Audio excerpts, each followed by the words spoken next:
بسم اللہ الرحمن الرحیم۔ اللہ تعالیٰ پر ایمان ہو تو ایسا۔ حوالات کی سلاخوں کے پیچھے سے میں اسے نماز پڑھتا دیکھ رہا تھا۔ وہ 25-26 سال کا خوبصورت نوجوان قتل کے مقدمے میں 2 دن پہلے ہی یہاں لایا گیا تھا، جہاں سے چند دن بعد عدالتی کارروائی کے بعد اسے جیل منتقل کیا جانا تھا۔ اس کے خلاف کیس کافی مضبوط تھا، اس لیے گمان غالب تھا کہ 1-2 پیشیوں کے بعد ہی اسے سزائے موت سنا دی جائے گی۔ میں ایک آرمی والا ہوں اور پہلے دن سے ہی میرا رویہ اور لہجہ اس سے کافی سخت رہا تھا، لیکن اس کے لبوں پر ہمیشہ ایک دل موہ لینے والی مسکراہٹ ہوتی تھی اور ہمیشہ وہ مجھے بڑا سمجھتے ہوئے ادب سے اور نرم لہجے میں بات کرتا تھا۔ اور مجھ جیسا سخت انسان بھی 2 دن میں ہی اس کے اچھے اخلاق کے سامنے ہار گیا تھا۔ اب وہ سلام پھیرنے کے بعد دعا مانگ رہا تھا۔ میں اسے دیکھتا ہی رہ گیا۔ وہ اس طرح خشوع خضوع سے دعا مانگ رہا تھا کہ یوں لگتا تھا جیسے وہ جس سے دعا مانگ رہا ہے وہ اس کے بالکل سامنے ہو۔ دعا کے بعد اس کی نظر مجھ پر پڑی تو اس کے لبوں پر پھر وہی مسکراہٹ نمودار ہوئی۔ وہ اٹھ کر میرے سامنے آیا اور ہمیشہ کی طرح میرا حال احوال پوچھا۔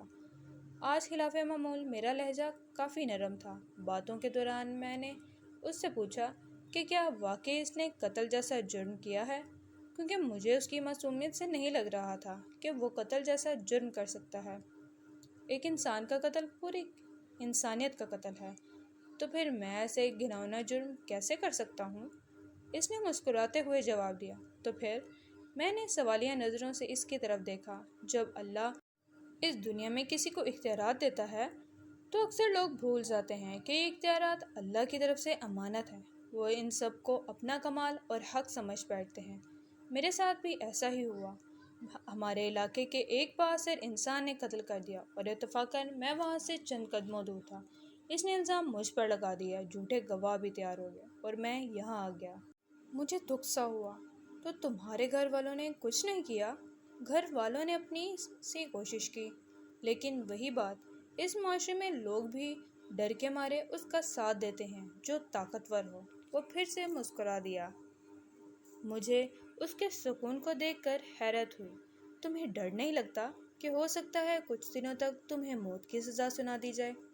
انشاءاللہ مجھے کچھ نہیں ہوگا۔ میں نے اس کے آگے اپنی عرض رکھی ہے، جس کے سامنے بڑے سے بڑے بادشاہ کی بھی کوئی حیثیت نہیں۔ اس نے پر یقین لہجے میں جواب دیا۔ میں نے پھر سوالیہ نظروں سے اسے دیکھا۔ میں اپنے اللہ کی بات کر رہا ہوں۔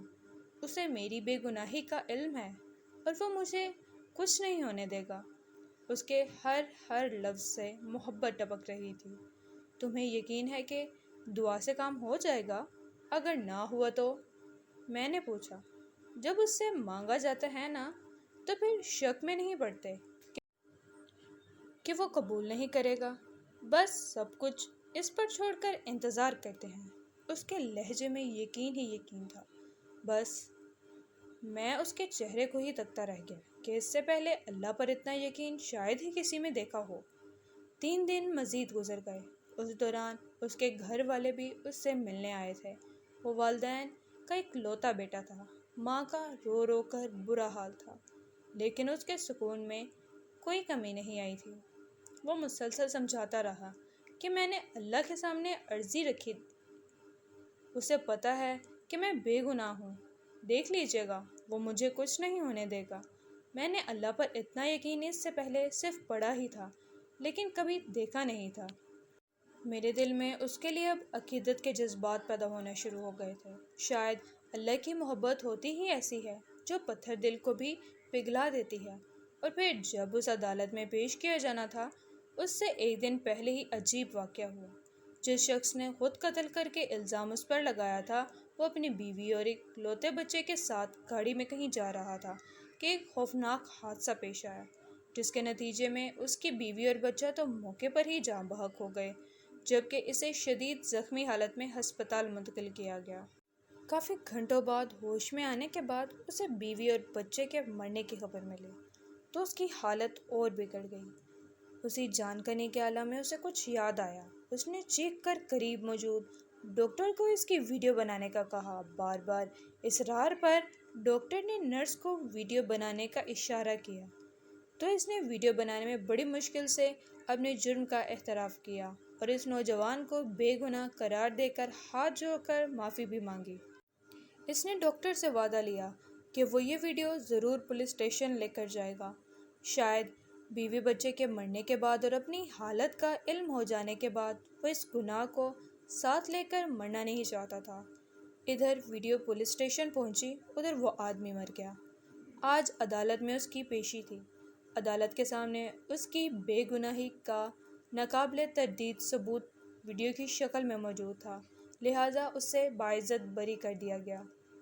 میں کمرے عدالت میں کھڑا گمسم سا سوچ رہا تھا کہ اللہ ان بندوں کی جو صحیح معنوں میں اس پر یقین لاتے ہیں، ایمان لاتے ہیں، ان کی ایسے بھی مدد کرتا ہے۔